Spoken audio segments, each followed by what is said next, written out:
నుండి స్త్రీలు సువార్త పరిచర్లో చాలా చాలా ప్రాముఖ్యమైనటువంటి వారు. స్త్రీ పాత్ర చాలా ప్రాముఖ్యమైనది.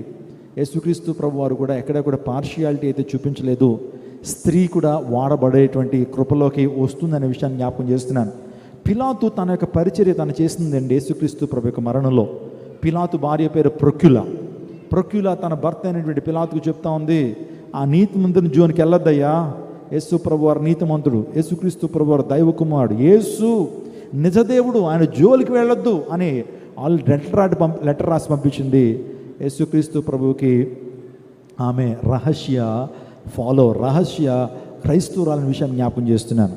ఆ తర్వాత సిలువలో ఇంకా మనకు కనబడేటువంటి స్త్రీలు ఎవరంటే, మీరు యోహాను సువార్త 12వ అధ్యాయం జాగ్రత్తగా చదివితే ఆ పాపాత్మురాలైనటువంటి స్త్రీ యేసు ప్రభు వారు సీమోని అంటున్నప్పుడు ఆమె ఒక అత్తరుబుడ్డిని తీసుకొచ్చి అత్తరుబుడ్డును అక్కడ పగలగొట్టి యేసుక్రీస్తు ప్రభు పాదాల వేసి తల వెంట్రుకలతో కన్నీటితో ఆయనకి పాదాభిషేకం చేస్తుంది. ఆ స్త్రీ కూడా మనకు సిలువలో కనబడుతుంది.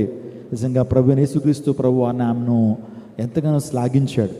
తన యొక్క శిష్యుడైనటువంటి యూదా ఇస్కరియోతు అన్నాడు, అమ్మా అంత విలువైనటువంటి అత్తరుని ఎందుకు పాడు చేస్తున్నావు, దాన్ని నమ్మి బీదలకు పంపవచ్చు కదా అని రకరకాలైనటువంటి మాటలు పలుకుతున్నప్పుడు ఆమె నా పునరుత్థానం గురించి, నా యొక్క సువార్త గురించి అది చేస్తుందని యేసుక్రీస్తు ప్రభు వారు చెప్పడం నిజంగా ఎంతో ఆశ్చర్యకరం.